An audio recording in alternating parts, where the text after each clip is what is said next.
Բարև ձեզ սիրելի բարեկամներ, եթերում Տապանի քննարկում հաղորդաշարն է եւ այսօրվա հաղորդմանը մասնակցում են սրտի վիրաբույժ բժշկական գիտությունների դոկտոր Վահե Գասպարյանը եւ ազգային օրակարգ կուսակցության խորհրդի նախագահ Հայաստանի Հանրապետության նախկին դեսպան Արա Հակոբյանը։ Ողջունում եմ պարոնայք, փորձենք այս քննարկման ժամանակ վերլուծել եւ անդրադառնալ անցած շաբաթվա կատարված կարևորագույն իրադարձություններին, սկսենք Հայաստանից, կառավարության ծրագիրը կարծես թե հիմա հաստատվելու է, հրապարակվել է, որտեղ մենք տեսնում ենք, որ Հայաստանը նախ հայտարարված է որպես 4-րդ հանրապետություն եւ հետո այնտեղ նշված են բոլոր այն ուղղությունները, որով պիտի զարգանա Հայաստանը քաղաքացիական պայմանագրի վերած ծրագրով, այն է ուրեմն բալանսավորված քաղաքականություն, մի կողմից Եվրո խորհրդի հետ, Եվրոմիության հետ ստրատեգիական ուրեմն կապերի ամրապնդում, մյուս կողմից Շանհայյան այդ ձևաչափի շոս ձևաչափի մասնակցության ձգտում եւ իհարկե հարաբերությունների պահպանում Ռուսաստանի հետ։ Եկեք փորձենք հասկանալ այս ծրագիրը, ես գիտեմ, որ դուք երկուստ էլ ուսումնասիրել եք այս ծրագիրը, ինչ լավ բաներ եք տեսնում այստեղ եւ ինչ վտանգներ եք տեսնում այս կառավարության այս ծրագրում։ Սկսենք ձեզնից, պարոն Հակոբյան։ Տեսեք, ըստ սահմանադրության 20 օր, եթե չեն սխալվում, ազգային ժողովի ձևավորումից հետո 20 օրվա ընթացքում պետք է կառավարությունը ծրագիր ներկայացնի հետագա 5 տարվա համար եւ ծրագիրը ինչի մասին դուք խոսեցիք, որը հիմա կառավարությունում հաստատվում է կամ արդեն հաստատվել է, դա Նիկոլ Փաշինյանի հայտնի իրական Հայաստան այդ հայեցակարգային դրույթների շրջանակում է եւ նպատակների շրջանակում է եւ եթե շատ կարճ ասեմ եւ հետո արդեն մանրամասնեմ որոշակիորեն այդ ծրագրի բովանդակությունը հետեւյալն է հայկական պետական ինքնիշխանության վերջնական տապալում եւ հայկականության դուրս մղում տարածաշրջանից, այսինքն ծրագիրը դրա վերաբերյալ է եւ ինքը ունի լավ ապրելու, լավ ուտել խմելու եւ լավ քաղցր քնելու նպատակներ, որը բնականաբար այսօրվա սպառողական սկզբունքների եւ գաղափարաբանության շրջանակում է եւ բնականաբար դա էլ չի լինելու։ Պարոն Հակոբյան, եկեք քննարկենք ինչ որ գրված է։ Դե գրվածը հիմա ես ասում եմ ինչա գրված, հիմա գրվածի մանրամասներին կարադառնամ։ Գրվածը հետեւյալը, որ Հայաստանը, այսինքն ուղիղ դա չի գրված, բայց գրվածի բովանդակությունը դա է, որ եթե ասում են օրինակ 29700, չգիտեմ քանի, 743 ենթադրենք քառակուսի կիլոմետր Հայաստանի տարածքը, դա ինչ է, դա թիվ է գրված։ Հիմա եթե նայենք այդ թիվը գրված է թիվ, եւ չմեկնաբանենք թե այդ թիվը ինչ է նշանակում, նշանակում է ոչինչի մասին խոսել։ Խոսելն է ոնց որ խոսում է Նիկոլ Փաշինյանը։ Դա ինչ է նշանակում այդ թիվը։ Դա նշանակում է, որ ճանաչում ենք պաշտոնապես 1921 թվականի Կարսի եւ Մոսկվայի պայմանագրերը։ Իսկ դա ինչ է նշանակում։ Դա նշանակում է, որ ճանաչում ենք պաշտոնապես Հայաստանի բռնազավթված եւ բռնակցված լինելը։ Ճանաչում ենք եւ դա ընդունում ենք որպես փաստ եւ դրա հետ հաշտվում ենք եւ ոչ մի բողոք չունենք եւ դա մեր ապագան է։ Այսինքն Հայաստանը բռնացվել է դեռևս 1921 թվականին, հետո մի հատ էլ բանից հետո 20 թվականի եւ 23 թվականի այդ պարտություններից հետո մի հատ էլ 20 թվականի համաձայնագրով կապիտուլացվել է։ Դրա հիմքում էլ փորձում են դնել բանի Ալմատի հռչակագիրը 1992 թվականի, թե 1 թվականի Ալմատի հռչակագիրը, որը որևէ բան չի ասում մեր սահմանների վերաբերյալ։ Հիմա թույլ տվեք մի վարքյան, որովհետև կարևոր հարց եք շոշափում։ Ես դիտակետն եմ ուզում փոխել։ Դուք ասում եք ճանաչում եք Կարսի պայմանագիր, այդ ենթադրում է, որ Հայաստանը իրեն պիտի զգա իրավահաջորդ առաջի հանրապետության, Չէ, դա չի ճանաչի նշանակում։ կամ չճանաչի, նայեք, նոր իշխանությունների տրամաբանությամբ, ես չեմ ասում դա ճիշտ է թե չէ, ես ձեզ եմ հարցնում։ Հայաստանի Հանրապետություն կոչված պետական միավորը առաջացել է Խորհրդային Միության փլուզման հետևանքով, եւ Խորհրդային Հայաստանը, որը Խորհրդային Միության մաս էր, իմաստացել է անկախություն եւ սրա մասին է խոսքը։ Այդ հայեցակարգը, որի մասին դուք խոսում եք, չի նայում դեպի ավելի ետ։ Չէ, այդ հայեցակարգը այս ասեցի ուրա նայում։ Նայում եմ, որ բռնազավթված է բռնակցված Հայաստանը, դա հանրապետություն էր, որի հետ այս հանրապետությունը կապ չունի։ ունի, ո՞նց չունի։ Երկրորդ, բա եթե երրորդ, նա երրորդն էր, սա չորրորդն է, ո՞նց կապ չունի։ 1, 2, 3։ Առաջինը առաջի հանրապետությունն է, երկրորդը ո՞րն է։ Երկրորդը բռնակցված եւ բռնազավթվածն է։ Խորհրդային։ Այո, կոչվածը։ Այո։ Որից գալիս է երրորդը որպես իրավահաջորդ երկրորդի։ Եվ հիմա բերում են չորրորդը որպես իրավահաջորդ երրորդի։ Այսինքն կապը բացարձակապես գնում է առայն, որ Հայաստանի Հանրապետությունն առաջի հանրապետությունը, որը բռնազավթվեց եւ բռնակցվեց, այդ հանրապետության բռնազավթումը, բռնակցությունը օրինաչափ եւ օրինական է։ Եվ որը պայմանավորված է Կարսի եւ Մոսկվայի պայմանագրերով։ Սա է խնդիրը եւ չկա երրորդ հանրապետություն, որովհետեւ չկա երկրորդ հանրապետություն։ Այս հանրապետությունը, որում մենք ապրում ենք, ինքը պետք է դիտարկվի որպես առաջի հանրապետության իրավահաջորդ։ Եվ եթե թիվ ենք նշում, ապա սա պետք է լիներ երկրորդը։ Եվ բնականաբար երկրորդը չէր կարող դառնալ չորրորդ, եթե դու առաջի հանրապետության իրավահաջորդ ես քեզ դիտարկում։ Ես Նիկոլ Փաշինյանը իրան դիտարկում է մեզ, ոչ թե իրեն։ Իրանը մեզ հետ միասին դիտարկում է որպես սովետական միության իրավահաջորդ։ Եվ սրա սկիզբը, եւ դա անպայման պետք է ասել, սրա սկիզբը դրված է մեր անկախության հռչակագրում։ Այն վաղ որած հռչակագրում, որտեղ չկա բառ անկախ պետականության վերականգնման մասին, չկա բառ անգամ առաջի հանրապետության իրավահաջորդ լինելու մասին եւ անուղղակի նշված է, որ սովետական սոցիալիստական հանրապետության իրավահաջորդն ենք, անուղղակի դա նշված է։ Արդյունքում Նիկոլ Փաշինյանն այդ գիծը շարունակում է։ Բայց շարունակումը ասելով, որ ես նոր ոնց որ ինքը սիրում է 0-ից եմ սկսում, երրորդը ավարտվեց, հիմա իրական Հայաստանն է, որտեղ արդեն եթե այն հռչակագրում կիսատ պռատ բառներ կար գրած, մասնավորապես հղում կար արած 90 թվականի Ղարաբաղի հետ կապված 89 թվականի կնեք Ղարաբաղի հետ կապված որոշմանը, որ Ղարաբաղը Հայաստանի մաս է, եթե գոնե այդ հղումը կար արված, Նիկոլ Փաշինյանը այդ հղումներն էլ է դուրս դնում եւ ասում է, որ մենք այս տարածքի իրավատերն ենք։ Եվ մնացած ամեն ինչը բխում է դրանից, այդ ձեր ասած հավասարակշռում, չհավասարակշռում եւ այլն, դա կապիտուլյացիոն եւ բանարված, տապալված եւ խոնարհված հայության եւ հայկական պետականության այսօրվա կոնցեպտն է, որը Նիկոլ Փաշինյանը ուզում է դարձնել բոլորիս համար կենսակերպ։ Սա է, այն մանրամասներին առանձին կարելի է հանրադառնալ, բայց սա է հենքը։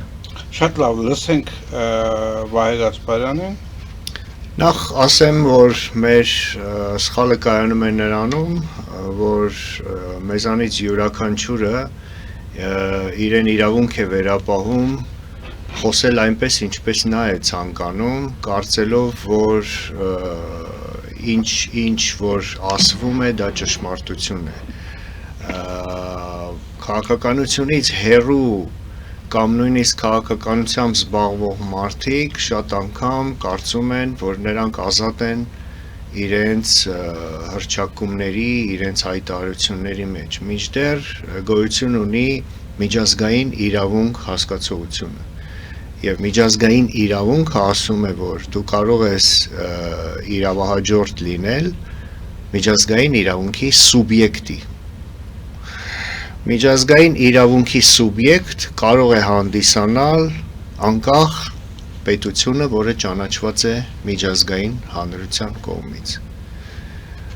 Արդյոք այսպես կոչված երկրորդ հանրապետությունը, որը խորհրդային Հայաստանն էր, հանդիսանում էր միջազգային իրավունքի սուբյեկտ։ Իհարկե ոչ։ Խորհրդային Հայաստանը ընդամենը ԽՍՀՄ վարչատարածքային միավոր էր, որը չէր հանդիսանում ՄԱԿ-ի կողմից ճանաչված անկախ պետականություն։ Ուրեմն խոսել երկրորդ հանրապետության մասին նշանակում է լինել տգետ եւ տհաս։ Կամ եթե դա արվում է գիտակցաբար, գործակալ, որը պատվեր է կատարում օտար երկրի։ Խոսել երրորդ հանրապետության մասին նշանակում է լինել տգետ եւ տհաս, որովհետեւ չի կարող լինել երրորդ հանրապետություն, երբ որ չի եղել երկրորդ հանրապետություն։ Առավելևս խոսել չորրորդ հանրապետության մասին։ ԽՍՀՄ փլուզումից հետո տեղի է ունեցել մի պարզ բան, որ բոլոր խորհրդային հանրապետությունները ստացել են անկախություն։ Բայց սա ուզում եմ շեշտել եւ խնդրում եմ ուշադիր լսել եւ ականջին օղ անել բոլոր նրանք, ովքեր համարակալում են Հայաստանի Հանրապետությունը։ Միջազգային իրավունքի մեջ կա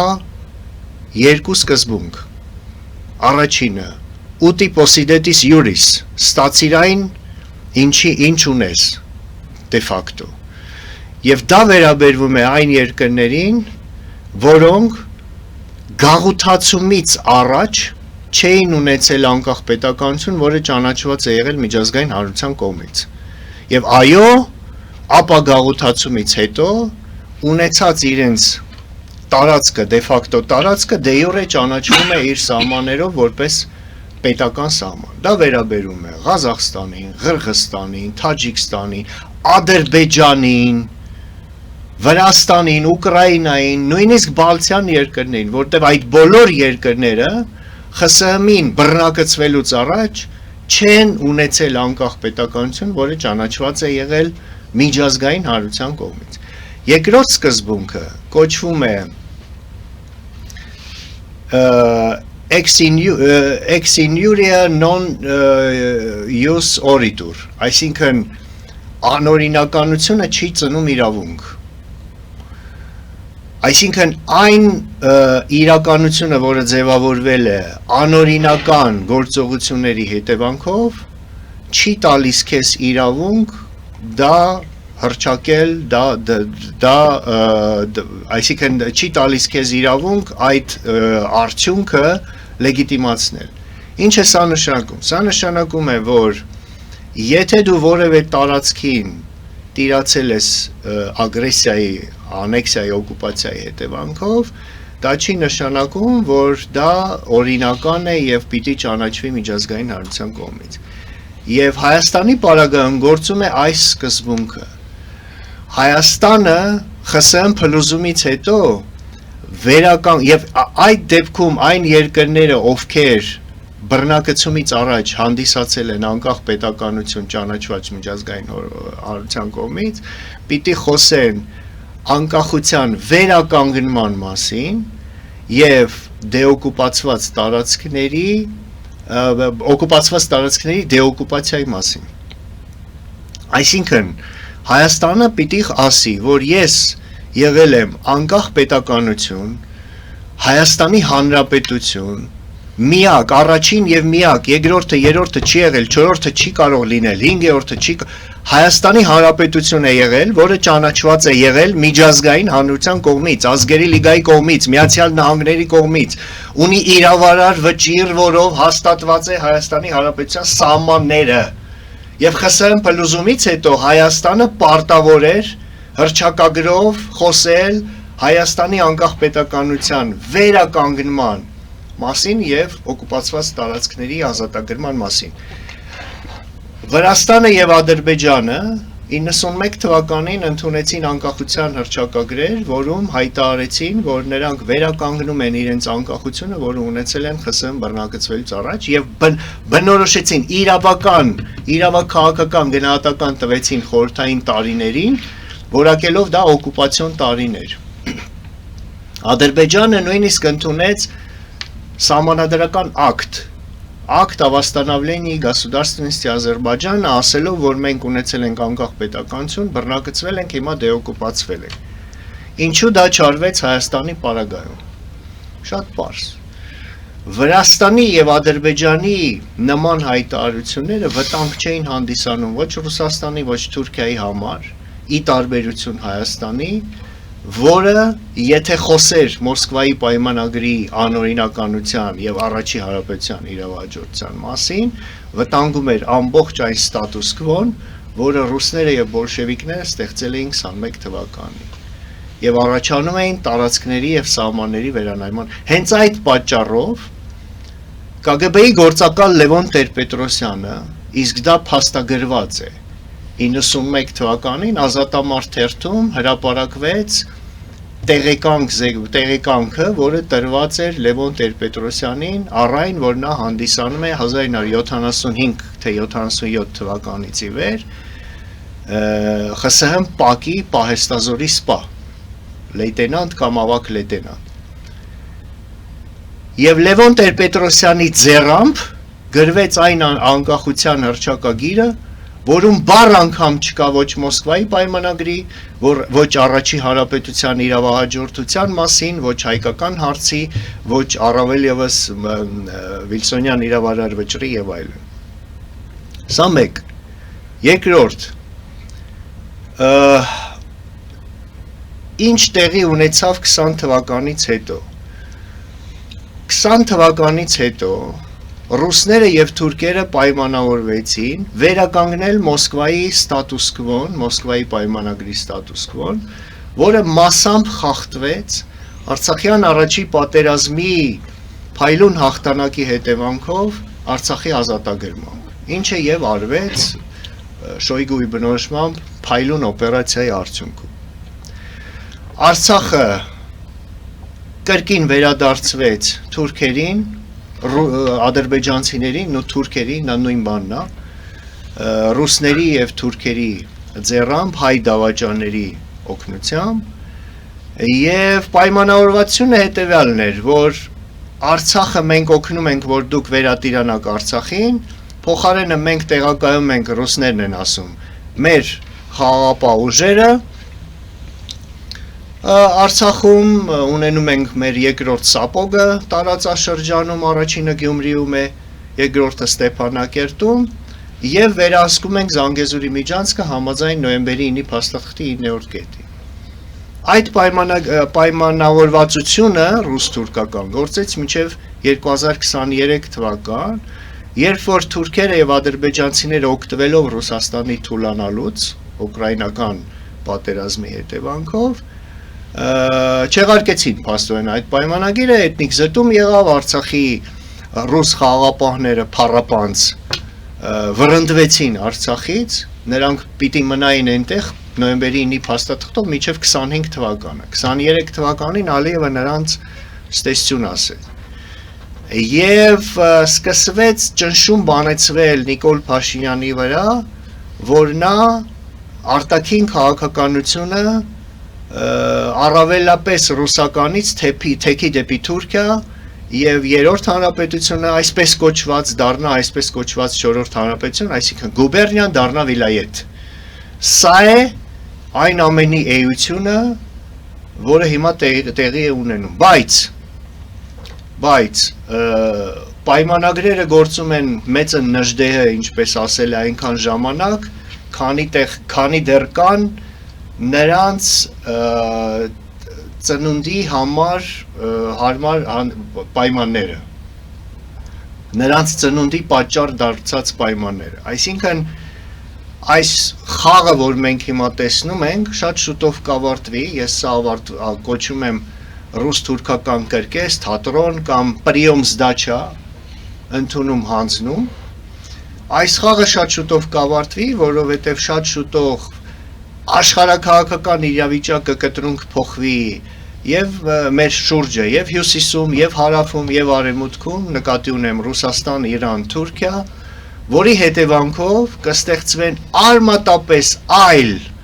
աշխարհաքաղաքական պայմաններ, որոնք կծնեն նոր պայմանագրերի պահանջ, հրամայական եւ կփոխեն նաեւ Հայաստանի ներքաղաքական իրավիճակը պահանջելով որակապես նոր իշխանություն Հայաստանում։ Բայց հայ ժողովուրդը պիտի հասկանա մեկ պարզ ճշմարտություն։ Եղել է Հայաստանի Հանրապետությունը, որը բռնակցվել է անեքսիայի, օկուպացիայի, ագրեսիայի հետևանքով բռնակցվել է ԽՍՀՄ-ին, որի տարածքները բաժան են արվել Ռուսաստանի, Թուրքիայի եւ Ադրբեջանի միջև, եւ մենք հիմա պարտավոր ենք վերածնել այն հանրապետությունը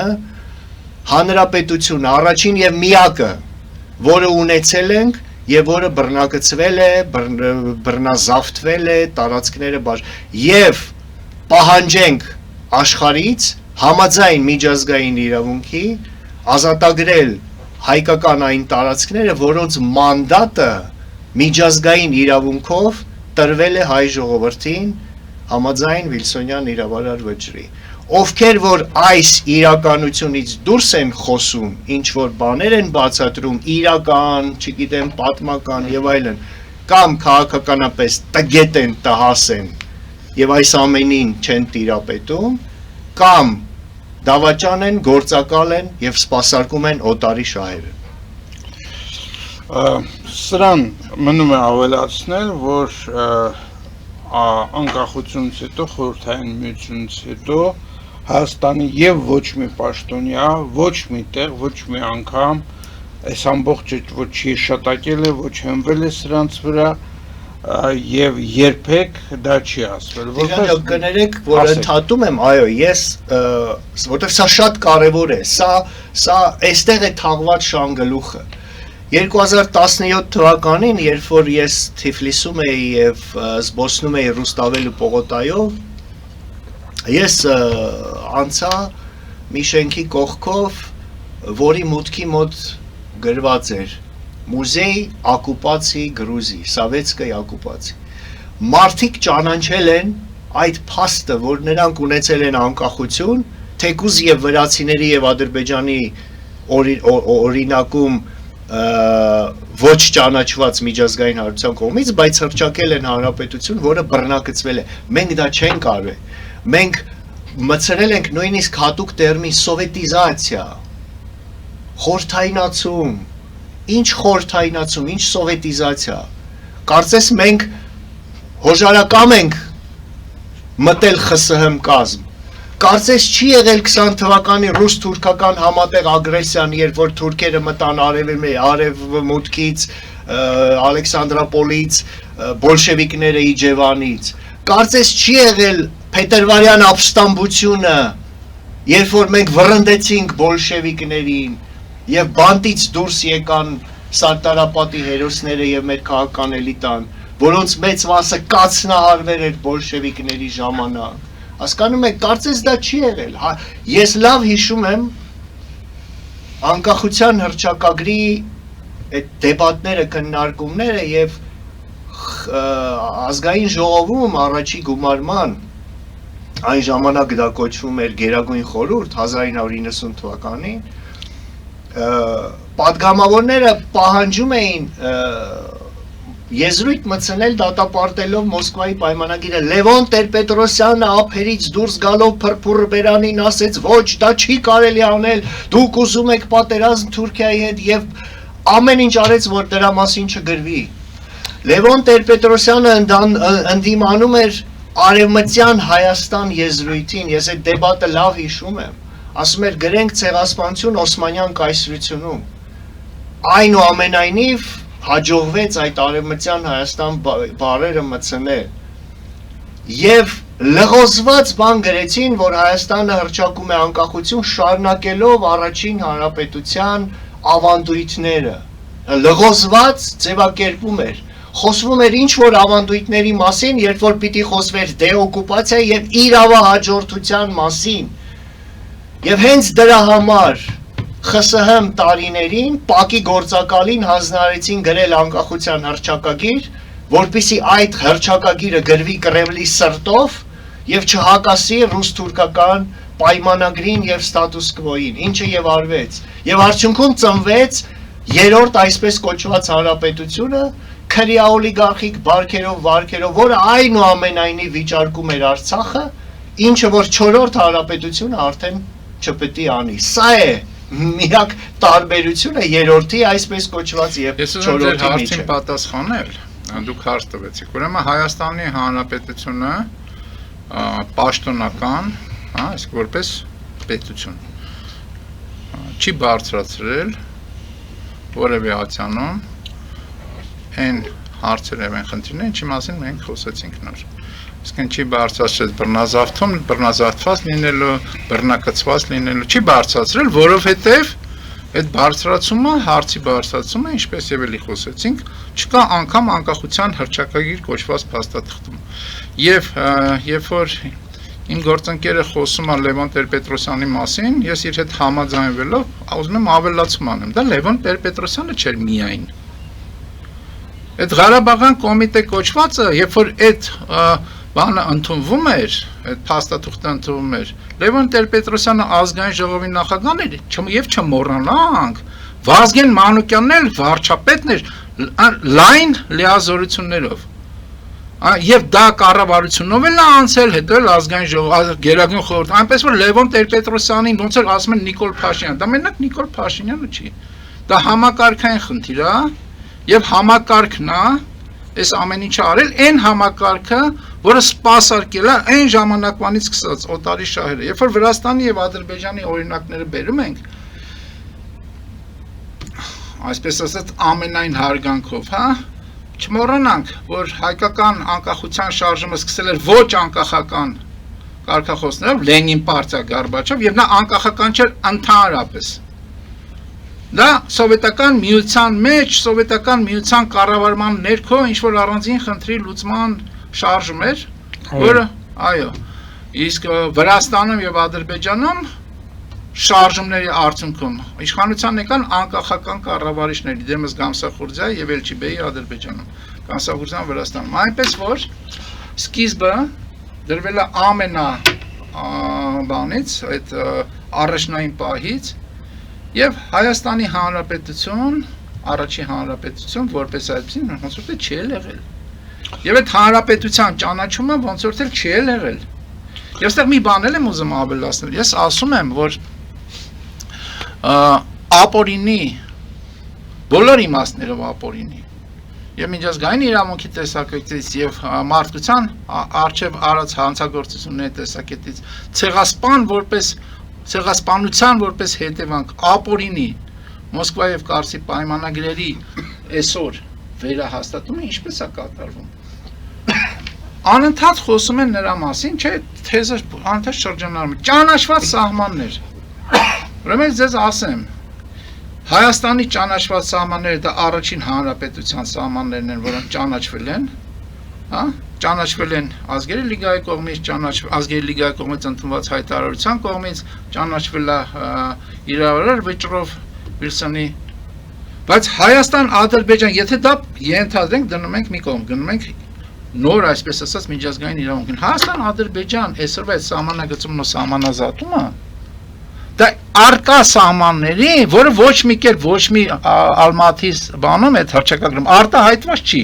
Դա չկա այտենց բառ, որ կողմերը ճանաչում են սովետական միության պայմանները, սահմանները, վարչական սահմանները որպես միջազգային փոխադարձ։ Չկա այտենց բառ անգամ։ Դեռ գրված է ճանաչված սահմանների մասին, իսկ ճանաչված սահման չկա։ Ոչ, ճանաչված չի գրված, գրած է գոյություն ունեցող, ճիշտ է, ճիշտ է։ Գրած է Ալմատի հռչակագիրը, գոյություն ունեցող։ Ալմատի ներողություն, Ալմատի հռչակագրի մասին որ շատ են խոսում, ի գիտություն այդ խոսացող մարդկանց ասեմ, որ Ալմատի հռչակագիրը, որը ընդունվել է 91 թվականի դեկտեմբերի 21-ին, Ստալինի ծննդյան օրը, հետաքրքիր զուգադիպությամբ, այնտեղ երկու կետ կա, որ կողմերը ճանաչում են միմյանց տարածքային ամբողջականությունը մեկ եւ գոյություն ունեցող սահմանները երկու։ Հայաստանը այո ճանաչում է Ադրբեջանի տարածքային ամբողջականությունը, բայց Ադրբեջանի տարածքային ամբողջականությունը որևէ կապ չունի ոչ Արցախի, ոչ Նախիջևանի հետ։ Բացի դրանից, Եվ երբ որ ներողություն, երբ որ խոսվում է գոյություն ունեցող սահմանների մասին, Հայաստանի եւ Ադրբեջանի միջև գոյություն են ունեցել, այո, պետական սահմաններ ճանաչված միջազգային հանրության կողմից։ ազգերի լիգայի կողմից։ Հետևաբար այո, ճանաչում ենք գոյություն ունեցող պետական սահմանները, որտեղ Հայաստանը ի տարբերություն այլ երկրների ուտիպոսիդետիս յուրի սկզբունքին չի ենթարկվում։ Ինքը չի եղել ինչ որ մի տարածք առանց պետականության, որը բռնազավթման է ենթարկվել։ Մեկ, երկրորդը Ալմատիի հռչակագրին Ադրբեջանը ավելի ուշ է միացել, որտեվ ԱՊՀ անդամ ավելի ուշ է դարել։ Եվ Հայաստանը Ալմատիի հռչակագիրը ստորագրել է 8 վերապահումներով, որոնցից մեծամասնությունը վերաբերվում է Արցախին։ Եվ Ալմատիի հռչակագրում կետեր կան էթնիկ փոքրամասնությունների իրավունքները պաշտպանելու, Արցախի խնդիրը խաղաղությամբ լուծելու եւ այլն։ Եվ հետեւաբար նույն միջազգային իրավունքի սկզբունքը ասում է, եթե դու խախտում ես պայմանագրի մեկ կետը գետ թեկուզ բոլոր կետերը դադարում են գործ, այսինքն պայմանագիրը կամ գործում է ամբողջությամբ, կամ չի գործում ընդհանրապես։ Հետևաբար Ադրբեջանը բազմիցս խախտել է այդ նույն այսպես կոչված Ալմատիի հռչակագիրը, որի վրա հիմա որևէ մեկը իրավունք չունի հղում անել։ Չէ, բայց այդտեղ ուրիշ բան է ես ուզում ասել, որ գոյություն ունեցող եւ ճանաչված այդ բանի քննարկման շրջանակում շեղվեցինք։ Ես ուզում եմ ասել հետեւյալը, անգամ եթե սցենար առաջի հանրապետության սահմաններին ոնց որ եւ չեն անդրադարձել, հա, մեր անկախության հռչակագրի հեղինակները գոյություն ունեցող սահմաններ չկան, որովհետեւ սովետական միության վարչական սահմանները պետական չեն եւ ընդհանրապես երբ որ հղում են անում նորից դա բանա խապկանքա, որի մեջ մարդկանց գցում են, հղում են անում առայն որ մենք ՄԱԿ-ի անդամ ենք դարձել, հա, սահմանները տենց բաներ չկա։ Չկա տենց բան։ Դա որ բոլոր ՄԱԿ-ի անդամ պետությունները դառնում են ՄԱԿ-ի անդամ որպես պետություն, բայց պետության սահմանները փոխադարձ հարևան պետությունների միջև հուշագրերով է հաստատվում, ոչ թե ՄԱԿ-ի կողմից։ Հայաստանը ունի այդ առավելությունը, որ ինչպես եւ ասեցինք, ազգերի լիգայով եւ Վիլսոնի իրավարար վճռով մեր սահմանները դա կարեւոր է որպեսզի հասկանան մեր սահմանները ճանաչվել են միջազգայինորեն մեր սահմանները այն դեպքում երբ որ հիմա այս սահմանագծում եւ սահմանազատում անելով միջազգային իրավունքի կարգավիճակ են ուզում տալ ապօրինի Մոսկվայի Կարսի պայմանագրերով ձևավորված սահմաններին վարչական երբ որ ասում են որ Հայաստանի ներկա սահմանները հանդիսանում են միջազգայինորեն ճանաչված սահմաններ, այն էլ ՄԱԿ-ի կողմից, դա էլի քաղաքական տհասության եւ տգիտության հետևանք է։ ՄԱԿ-ը սահման ճանաչող կազմակերպություն չի։ ՄԱԿ-ը ճանաչում է պետության անկախությունը, ընդունելով այդ պետությունը իր կազմ, առանց սահմաններ։ Սա հստակ է։ Եթե ՄԱԿ-ը լիներ սահմաններ ճանաչող կազմակերպություն, աշխարհում տարածքային վեճեր չեն լինի։ Մինչդեռ ՄԱԿ-ի անդամ 200 պետությունների միջև կան բազմաթիվ տարածքային վեճեր, այդ նույն Ռուսաստանի եւ Ճապոնիայի միջև, որոնց ճանաչել է ՄԱԿ-ը, բայց կա տարածքային վեճ եւ սահմանային խնդիր։ Սա մեկ, երկրորդը միջազգային սահմանները, միջպետական սահմանները ճանաչվում են 3 ճանապարհով։ Առաջինը պատերազմ, որի արդյունքում մեկ կողմը ընդունում է իր կապիտուլյացիան եւ սահմանը ճանաչվում է, այսինքն պատերազմի արդյունքում։ Երկրորդ միջպետական պայմանագիր երկու կողմերի բանակցությունների արդյունքում կնքված եւ երրորդ եթե երկու կողմերը բանակցությունների ընթացքում չեն գալիս մեկ հայտարարագրի եւ չեն կարողանում հաշտել եւ ճանաչել միմյանց սահմանները, դիմում են արբիտրաժային մարմիններին, որը կայացնում է արբիտրաժային որոշում։ Հետևաբար կա քաղաքակիրթ սահմանների ճանաչման, քաղաքակիրթ լուծման երկու միջոց՝ բանակցություններ միջպետական պայմանագիր կամ արբիտրաժային որոշում։ Հայաստանի եւ Ադրբեջանի պարագայում եւ Հայաստանի Թուրքիայի պարագայում, քանի որ բարիկամք չի եղել ոչ թուրքերի, ոչ ադրբեջանցիների կողմից եւ չի հաջողվել Հայաստանի Հանրապետությանը խաղաղ միջոցով լուծել դա եւ Հայաստանի Հանրապետությունը եւ Թուրքիան, Օսմանյան կայսրությունը, որը 20 թվականին լեգիտիմ իշխանությունն էր Թուրքիայի այն ժամանակվա, դիմել են նախագահ Վիլսոնին իրավարար վճիռ կայացնելու։ Նույն խնդիրը լուծել է ազգերի լիգան հայ-ադրբեջանական սահմանի վերաբերյալ։ Սա լավ գիտեն թուրքերը, սա լավ գիտեն ադրբեջանցիները։ Դրա համար են հիմա, քանի դեռ Հայաստանի իշխանությանն են նստած այս մարդիկ, ստիպում անել այս քայլերը, որպեսզի թաղեն հայկական հարցը, որը լուծվել է։ Այն որ ասում են հայկական հարցը պիտի լուծվի, հայկական հարցը լուծվել է 100 տարի առաջ արբիտրաժային որոշմամբ։ Մնում է այդ որոշումը կյանքի կոչել, բայց դրա համար պիտի ստեղծվեն նոր աշխարհաքաղաքական պայմաններ եւ Հայաստանում լինի ազգային իշխանություն։ Եվ դա լինելու է շատ շուտով։ Ես ինձ մնում է այստեղ միայն հավելել պարոնայք, որ մի այսպես թուրն բռնում էլ կա, որ եթե չես ճանաչում սահմանը կամ սահմանային սահմանի վերաբերյալ վեճ կա, դա ավտոմատ նշանակում է պատերազմ։ Կան տասնյակ երկրներ, որոնք չեն ճանաչում իրար սահմանները, ունեն սահմանային տարածքային հավակնություններ, բայց իրար հետ համագործակցում են, որովհետև այդ հարցերը չեն լուծում պարտադիր պատերազմի եւ չի նշանակում, որ եթե մարդիկ ճանաչեին այս խորհրդային միությունից մեզ մնացած սահմանները, դա կբերեր նրան, որ պատերազմ կլիներ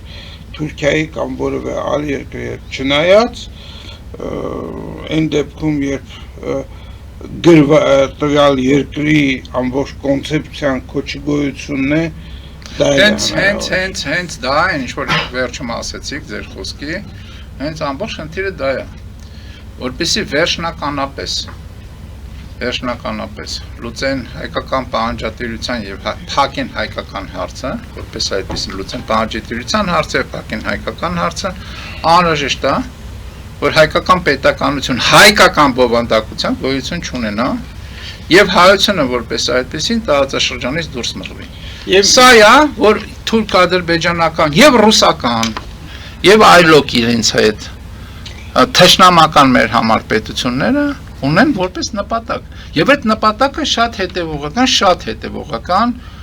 իրականացնում են 150-200 տարի, այդ թվում հենց հիմա։ Այն ինչ որ կատարվում է։ Ես ուզում եմ մի արգումենտ էլ բերել ձեր ասածների դեմ, որը որ օգտագործում են ձեր ընդդիմախոսները եւ այս իշխանությունների ներկայացուցիչները։ Դուք նշեցիք ձեր խոսքում, որ այո, ուրեմն տարածքները որոշվում են, ուրեմն կամ պատերազմով, կամ կապիտուլյացիայով, կամ կնքած պայմանագրերով եւ այլն,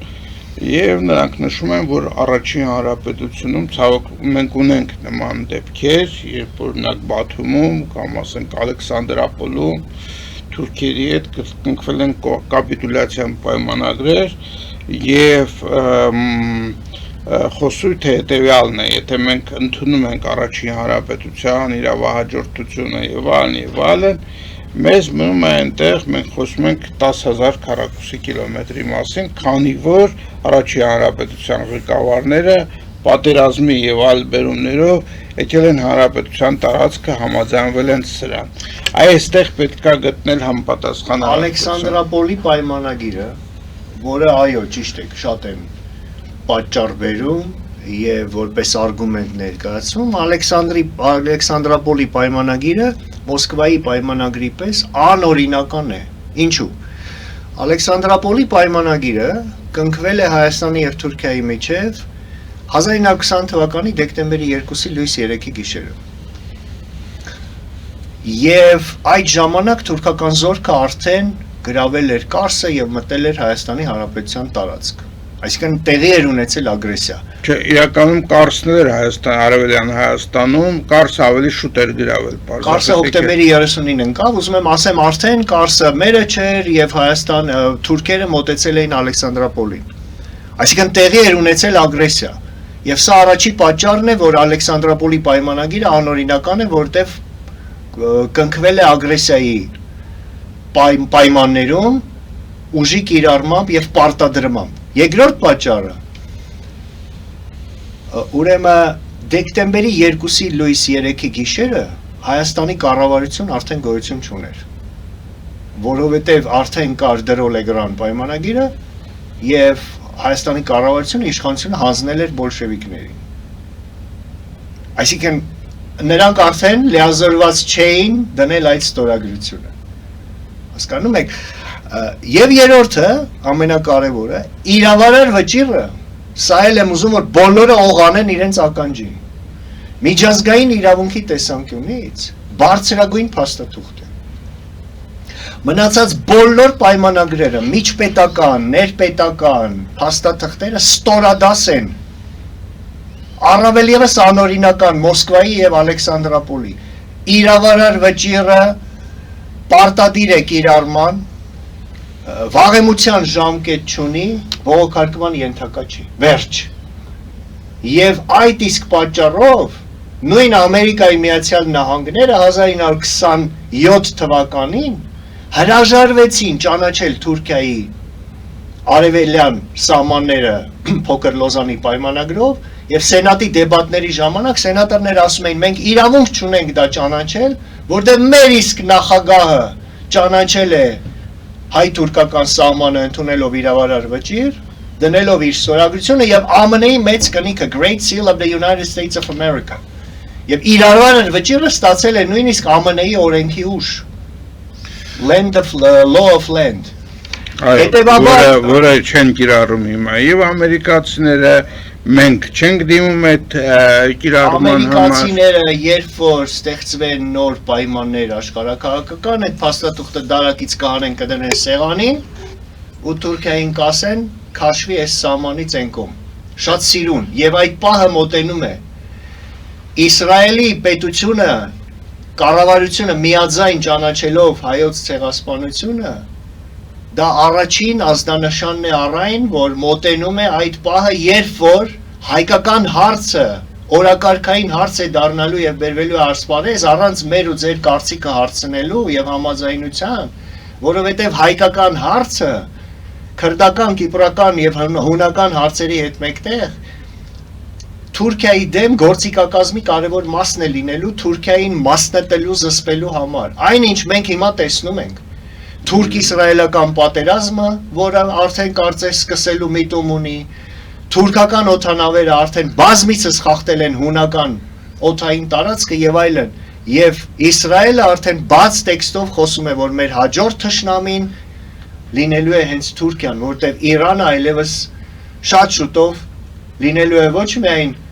թշնամի չի լինելու Իսրայելի, այլ լինելու է Իսրայելի դաշնակիցը։ Ես ստեղ վերապահումներ ունեմ։ Այո։ Ուրեմն մի քանի վերապահում։ Առաջինը, որպեսզի հայկական հարցը լուծվի եւ հայությունը եւ հայ պետականությունը լինի դրա շահառուն, հայությունը եւ հայ պետականությունը պետքա գոյություն ունենան։ Իսկ գոյության համար պետքա որ Հայաստանում լինի ազգային պետություն եւ ազգայնական իշխանություն։ Չի լինելու ինքնըստինքյան լուծում առանց մեր մասնակցության, ոնց որ չի եղել մինչև այդ։ Լուծումը եղել է, լուծման կիրառումը չի եղել։ Լուծումը եղել է, լուծման կիրառումը չի եղել, որովհետև հայությունն ու հայկականությունը, հայությունը եւ հայկական պետությունը մտածել է, որ այդ լուծումները լինելու են իրենցից դուրս, իրենք սպասելու են, մասնակցություն չեն ունենալու եւ իրանց համար այդ լուծումները տալու են։ Այդպես չի լինելու, դա մեկ։ Երկրորդ, ես չեմ կարծում, որ կա իրական բախում Իսրայելի եւ թուրքական, ես նշում եմ թուրքական, որտեղ թուրքան դա թուրքական պետությունների մասա եւ առաջնորդողներից է, եթե ոչ հենց առաջնորդողը, կա պատերազմական վիճակ։ Ես մի անգամ չի որ ասել եմ, որ կա վերադիրքավորման մրցակցություն, որը կարաբերի նաեւ որոշակի բաների, գործողությունների, այդ թվում են գործողությունը, որ եղավ 2 օր առաջ, երբ որ Իսրայելը ռմբակոծեց Սիրիայում Հալեպոյի մոտ գտնվող ավիաբազան, պատճառաբանել է, որ մենք սիրիացիների հետ ունենք համաձայնություն, որ թուրքերը պետքա չդիրքավորվեն Սիրիայում, այսինքն ռազմական ներկայացում պետքա չունենան։ Այդ բախումները կան, այդ տիպի մրցակցային բաները կան, բայց նորից մի անգամ չի վերջին տարիների ընթացքում, որ Թուրքիայի հետ ռետորաբանություն, անգամ որոշակի միջադեպերով հանդերձ մյուս թուրքական պետությունները, մասնավորապես մեր հարևան Ադրբեջանը, Թուրքիայի պրոքսի, ուզում եմ կրկնել, Ադրբեջանը Թուրքիայի միջոցով ապահովում է Իսրայելի էներգետիկ կարիքները։ Եթե դա պատերազմական գործողություններ են, այդպիսի բաներ չի կարող լինի, այնպես որ ես ասել եմ, մենք պետք է հասկանանք, որ ակնկալիքները առաջին հերթին պետք է լինի մեզնից։ Մենք պետք է փորձենք լուծել մեր խնդիրները եւ առաջնահերթ Հայաստանի շրջանակում։ Որից հետո մենք պետք է կարողանանք համադրումով արտաքին աշխարհի առաջինը իհարկե ուժային կենտրոնների եւ առաջնահերթ ԱՄՆ-ի եւ Եվրամիության հետ համադրենք մեր շահերը ազգային եւ պետական եւ ստանանք իրենց աջակցությունը, որը ես կարծում եմ այստեղ համաձայն եմ, որ ես կարծում եմ մենք ունենանք, եթե մենք կարողանանք որպես գործոն հանդես գալ։ Իսկ փալասի նման պարկած մնալով ակնկալելը, որ որևէ մեկը մեր համար հարց կլուծի, դա բերելու է հերթական մեր համար ողբերգական արդյունքների։ Ես համաձայն եմ պարոն Հակոբյանի հետ մեկ վերապահումով, այո, Հայաստանում պիտի լինի անշուշտ ազգային իշխանություն, որը հետապնդի ազգային շահերը եւ խոսի պահանջատիրության մասին արժանանալով աջակցության, բայց Հայաստանը զավթված երկիր էր եւ զավթված երկիր է։ Ռուսական, հիմա նաեւ ռուս-թուրքական կամ ավելի շատ արդեն թուրքական։ Եվ նման պարագայում ազգային իշխանության ձևավորումը առանց արտաքին աջակցության գոնե ես չեմ պատկերացնում։ Շատ հեշտ այդ մարդկանց կչեզոքացնեն, գլուխը կուտեն եւ այլն։ Մենք դա տեսել ենք բազմիցս եւ այդ խորհրդային ժամանակաշրջանում առավել եւս։ Հետևաբար, այո, հենց ազգային իշխանության ձևավորման համար պիտի ստեղծվեն բարենպաստ արտաքին պայմաններ եւ լինի արտաքին աջակցություն։ Շնորհակալություն, պարոն Նայք, սրան թերևս ես իմ կողմից կարող եմ ասել այն, որ ազգային իշխանություն Հայաստանում երբեք չի ստեղծվի, եթե չմիրավորվեն տարբեր կարգի ազգային կուսակցությունները, չդնեն ընդհանուր նպատակ։ Մենք առայժմ տեսնում ենք, որ ընտրություններով եւ ընդհանրապես քաղաքական կշռով ազգային թևը կուսակցությունների բավականին համեստ դիրք ունի եւ սա գալիս է նաեւ նրանից, որ այս համեստ դիրքով ինքը չի կարող պետության մեջ եւ ժողովրդի մոտ ստեղծել համապատասխան տրամադրություններ, համապատասխան խոսույթ, որպեսզի այս հարցերը պարզապես գոնե քննարկվեն։ Չէ՞ որ խորհրդային միությունում առաջին հանրապետության հարցը տաբու էր, համարյա ոչինչ չգիտեր ոչ ոք այն ժամանակ առաջին գուցե միայն մասնագետները, ովքեր գնում էին ինչ-որ փակ աղբյուրներից գտնում էին ինչ-որ նյութեր։ Ես ձեր ասած այդ կապված ասելիք ունեմ, հարցը հետևյալն է, որ նաև քննարկել ենք, որ հերթական անգամ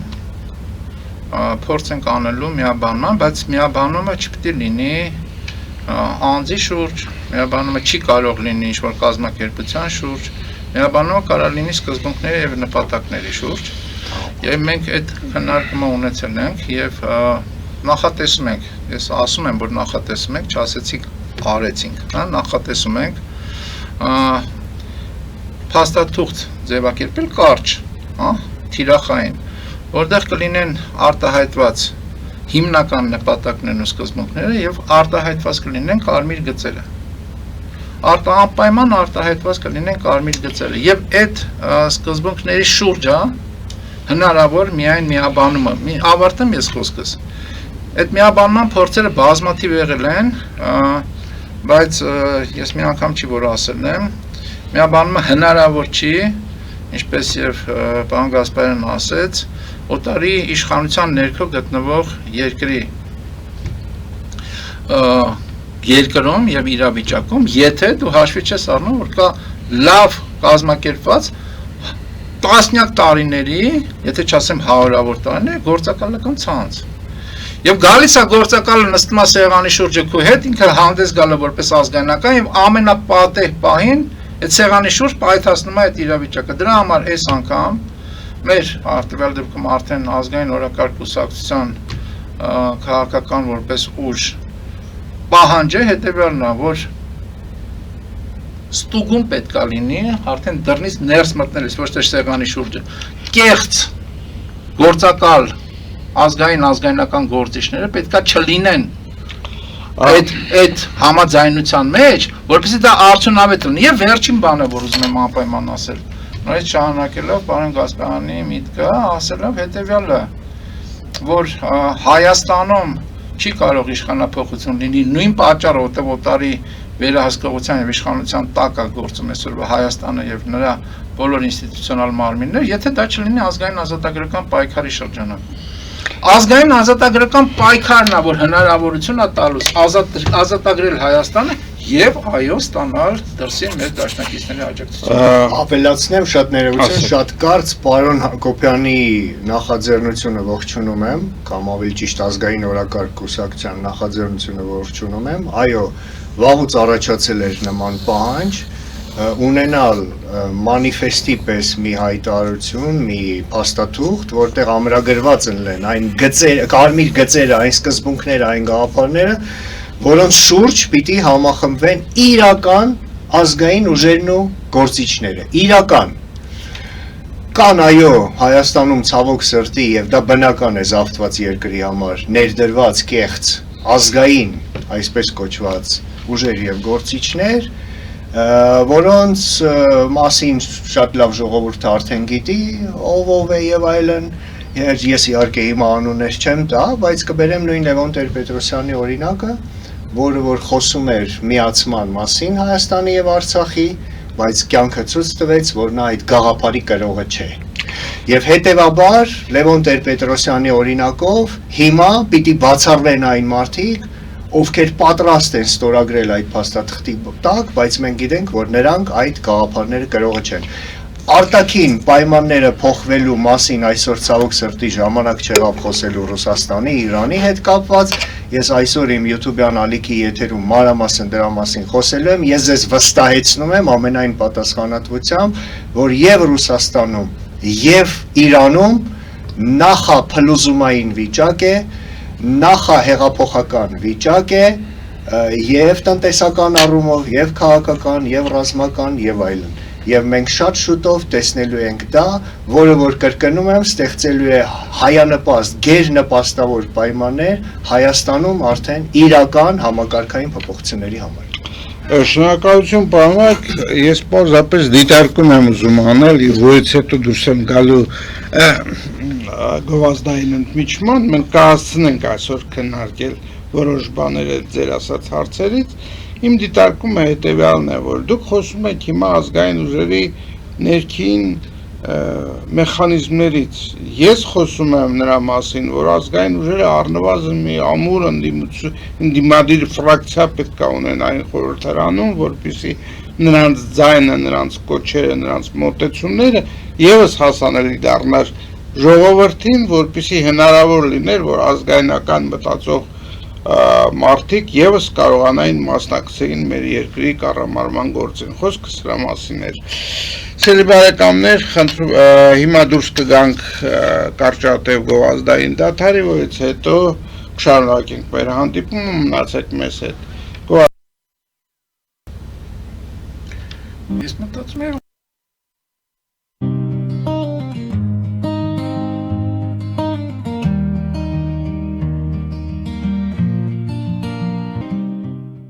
Ֆելիչե ժամանակակից ատամնաբուժական կլինիկա։ Այստեղ հարմարավետությունն ու խնամքն առաջնային են։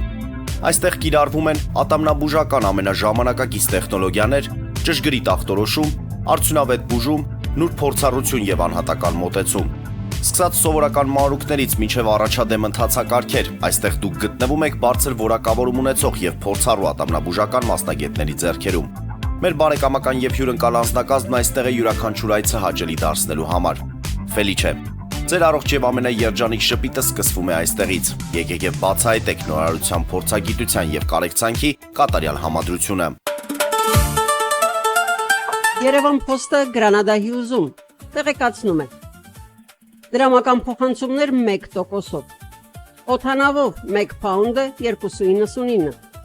Նավով ուղարկեք 1 արկղ, երկրորդ արկղը անվճար։ Ավտոմեքենաների փոխադրում անհավատալի արժեքներով։ Ինչպես նաև կահույք եւ մեծ չափի բեռների փոխադրում։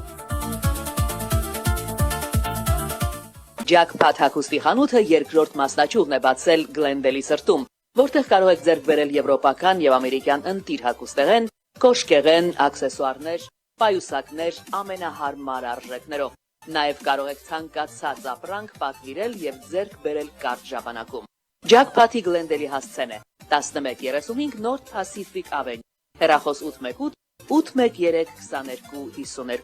Jackpot հագուստի լավագույն կենտրոնը Գլենդելում։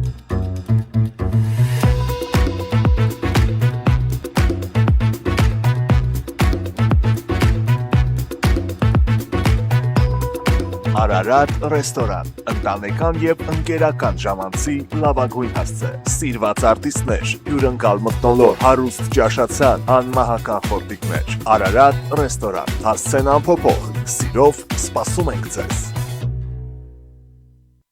Լավագույն պաղպաղակ, բնական, համեղ եւ մատչելի գներով պաղպաղակը կարող եք ձեռք բերել բոլոր հայկական խանութներում։ Պահանջեք հայկական պաղպաղակ, Թամարա պաղպաղակ։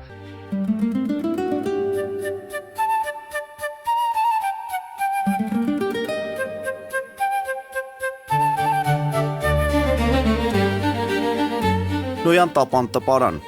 Նոյան տապան հրատարակչություն, շարվածքից մինչև տպագրում, զանգահարեք, գրեք, այցելեք, միասին պատրաստենք ձեր գիրքը, ամսագիրը կամ թերթը, որտեղ նշվելու է, տպագրված է Նոյան տապանում։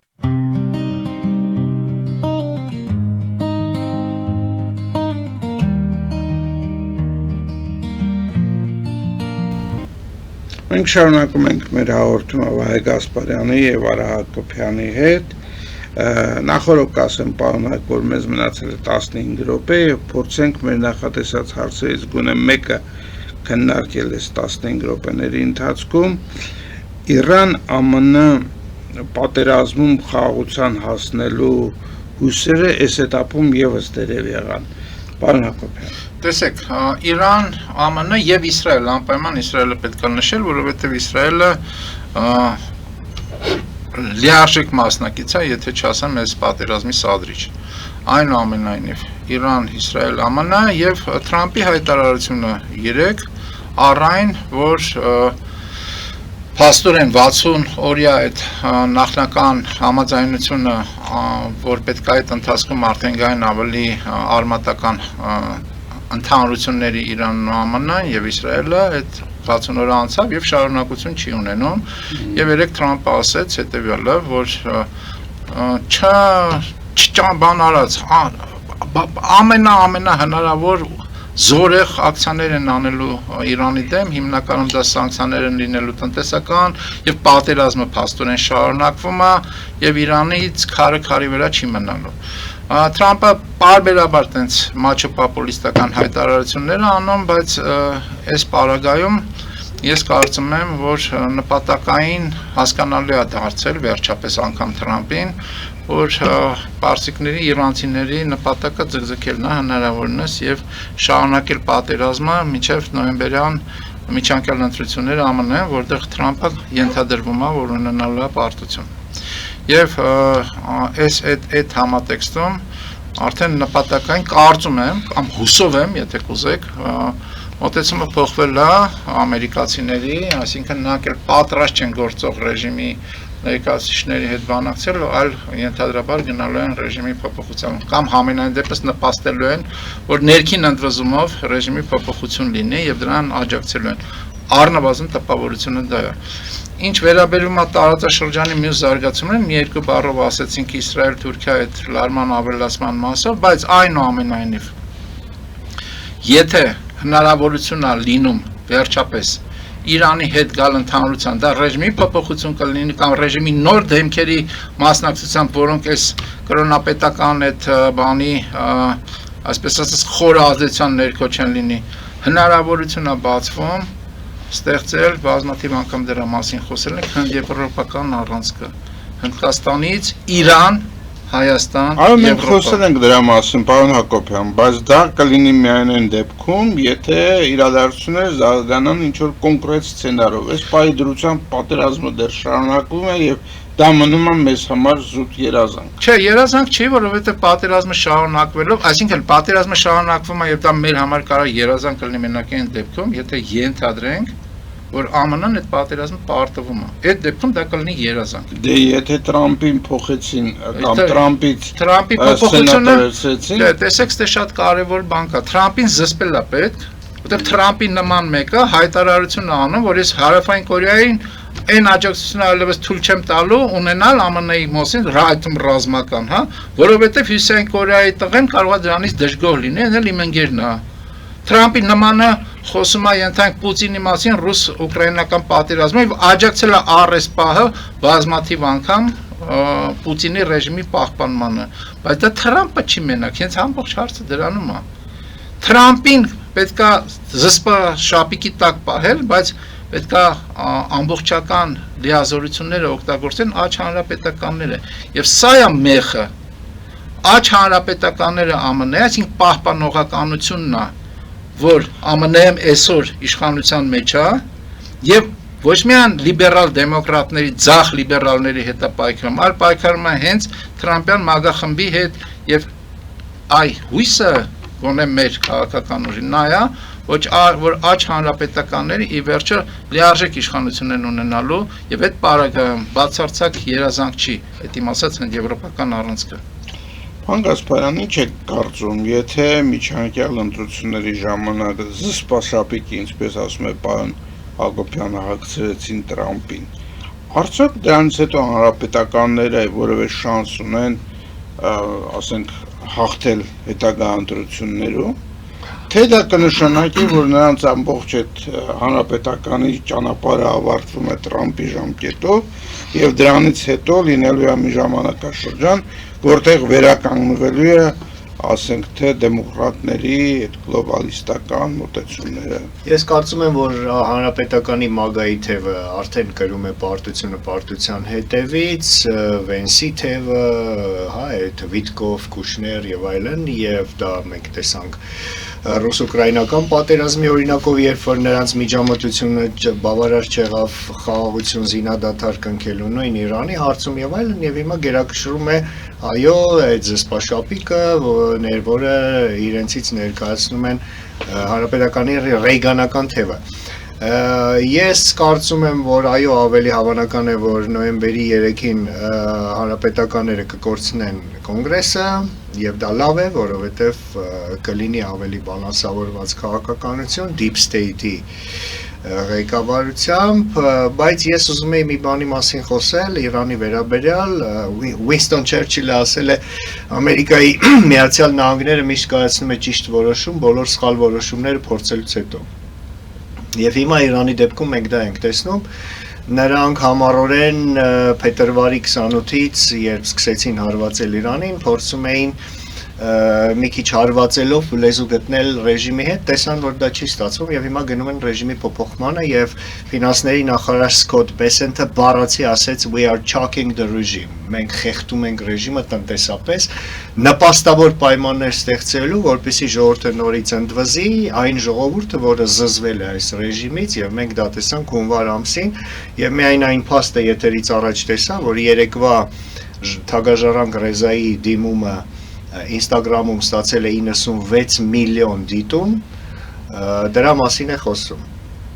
Նույնը մենք տեսնելու ենք Ռուսաստանի պարագայում, Պուտինյան ռեժիմի վիճակը մազից կախված է, Մոսկվայում արդեն բլեքաուտներ են, Մոսկվայում վառելիքի սահմանափակումներ են, վառելիքի ճգնաժամ է, վառելիքի ճգնաժամը 20 ռեգիոններից ավել է,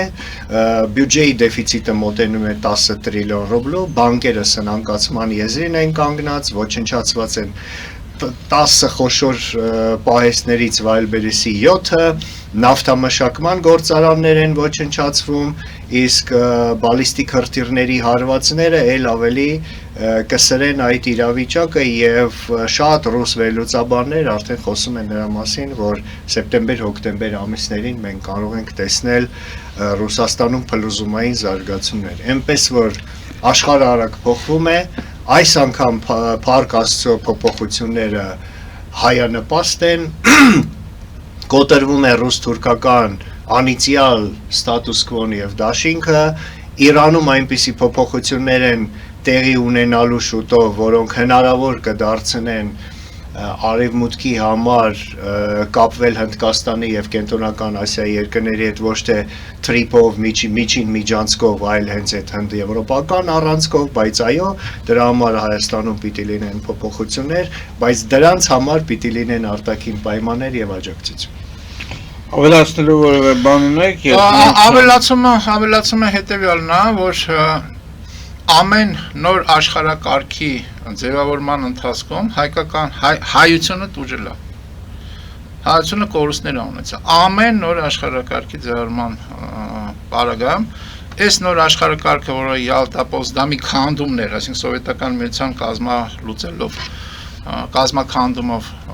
ոնց որ թե հույս կար, որ այս անգամ այդպես չի լինելու, բայց նորից այդ ընթացքը եղավ, այսինքն մենք զրկվեցինք բանից, Արցախից որպես հայկական երկրամաս, բայց հիմա այդ դեռևս աշխարհակարգը վերջնական չի ձևավորվել։ Նախորդը քանդվել է, նորը չի ձևավորվել, եւ հիմա նորից կան նպաստավոր պայմաններ։ Ես համաձայն եմ պարոն Գասպարյանի հետ, որ առաջացել են նպաստավոր պայմաններ, որ մենք նաև այդ ռուս-թուրքական հաղորդակցվող անոթներից դուրս գանք, այդ ծուղակից դուրս գանք, եւ որպես հայ սկսենք գործել, որպես հայկականություն սկսենք գործել։ Դրա համար պետք է